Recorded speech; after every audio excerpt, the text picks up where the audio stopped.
YouTube, what's happening? I hope everybody in my YouTube family had a good Thanksgiving. Got to see friends and family, spend some good time. I know I had a good one, but man, I ate too much food. I ate so much turkey, I woke up the next day with a dew claw sprouting out the back of my right ankle. It's taken me a few days to get over that. And I'm still feeling lethargic because, you know, the leftover turkey sandwiches, come on now. You know there's nothing like it. But anyways, I just picked up a new knife today, so I just wanted to do a quick video. I've been spending like the past, I'd say 6 months, really trying to investigate some smaller knives for more practical everyday carry use. I did a video on the Spyderco Parent PPT, and so far that's pretty much been the hands down winner for me, just in terms of pretty much across the board. But in all fairness, it is the most expensive of the 3 knives you see in front of you right now. For the past 2 months I've been carrying the Benchmade Griptilian 551, and I've actually really liked that knife as well. It's 154 cm steel where the Spyderco is S30V. And the axis lock and deployment on it I've really enjoyed. I really like the axis lock. It's very, very easy to deploy with one hand. And it's been a great blade so far. I got this one in combo edge, and the serrations are pretty nice. So far this thing's been kind of blazing through whatever task I've put it up to, so, and the finish has held up pretty good, so we'll see. So far it's been a great knife. Plastic handle for me was a little bit of a trip, but the texturing they put on it's not too much of an issue. But I prefer, if I have my choice, I prefer a nicer finish, like the G10, nicer material. But if I have my choice, of course I always have my choice, but I'm just saying that's what, you know, puts this kind of a cut above the rest. What I picked up today is this Ken Onion Kershaw, and this has been a nice little blade. This is the Blackout 1550, and I was in an outdoor store today looking for some stuff, and they had a little display case with 4 or 5 Kershaw blades all lined up, and this is the biggest one. And I have been looking for a small knife, and I wanted to see about how, you know, how small I could go and still have it be functional in my hand, in terms of just being able to deploy and use with just one hand. And this is about as small as I can go. The other Kershaws were just too small to deploy with one hand for me, and this is kind of on the edge of being too small.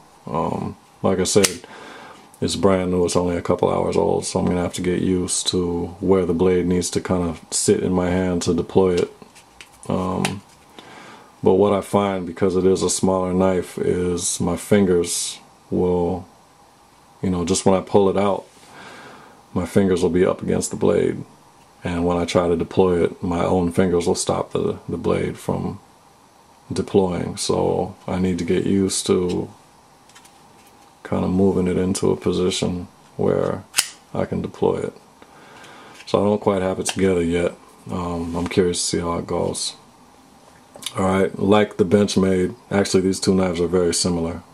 Like the Benchmade, this has got plastic handles. They call them black polyamide handles, but it's just plastic. That's plastic. Alright, the texturing is a little finer than on the Griptilian.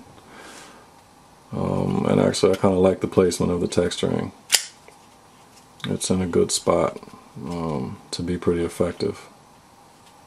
Alright.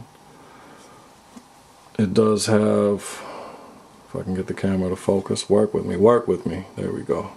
It does have stainless steel liners, full liners in it.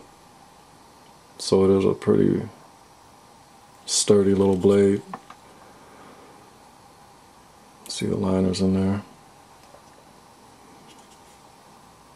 It's a 3.25 inch blade. Ti-nitride coated 440A stainless steel. Now that's a new thing for me. I don't really have any blades that are made out of 440. I do hear a lot of people complain about 440. I kind of want to make my own judgment on it. And to be honest with you, I can't imagine that I'm going to notice anything. I don't put my knives through real hard use, you know what I mean? I'm just typical civilian dude, you know what I mean? So just everyday usage, I can't imagine that I'm going to see a big difference in this in comparison to like my Spyderco, which is S30V steel, which is, you know, without a doubt, better quality steel. But we'll see, you know. I have a business trip coming up. It's going to be about 4 weeks, and I'm actually going to be doing work on the continent of Africa. So I'm going to take this blade with me, and this is going to be the only knife I have with me. So I want to see how this, how it does. You know, I may be out in some elements. I'm not sure. I'm going to be in cities for the most part, but cities in Western Africa. So I'll be curious to see how this one holds up. I think the biggest thing I'll notice out of 440 steel is just that it'll be easier to sharpen. You know, in terms of durability of the blade, for what I use it for, I can't really imagine I'll notice a big difference. And to be honest with you, you know, my Spyderco is S30V, and I've had to sharpen this 2 or 3 times, and I've had issues with this knife chipping at the very edge. Granted, most of them have been really small microchips. Just little teeny chips along the edge, but I've had some issues. I don't know if anyone else has run into that with their S30V blades, but I just touched it up, so I think I got everything out. But I've had some issues with this knife just off very moderate usage, the edge chipping. So, you know, and again, that's not cutting any hard surfaces or bone or anything like that. Like I said, I don't hunt, so I'm not skinning any animals or doing anything where I might be hitting bone or using this in any really difficult surfaces. And this blade has still had some chips on me, so, you know, it's not like S30V is the ultimate impenetrable steel. So if anyone else has had that problem with any of their S30V, I'd be interested to hear about it. And it's, you know, they've been small chips, so they've been easy to take care of. What I use is let's see, the AccuSharp knife sharpener. Alright, so it's got a pair of diamond coated carbide sharpeners in there, and they flex when you put the knife in there. And then I'll use just a piece of leather hide to strop my blades, just to do a little finishing on them. So with that, you know, I'm able to get these knives real sharp and pretty much work out the issues. I do have to work a little harder on the S30V. You know, the steel is harder, and I do notice it when I'm sharpening. So that's it. I'm not gonna say too much more.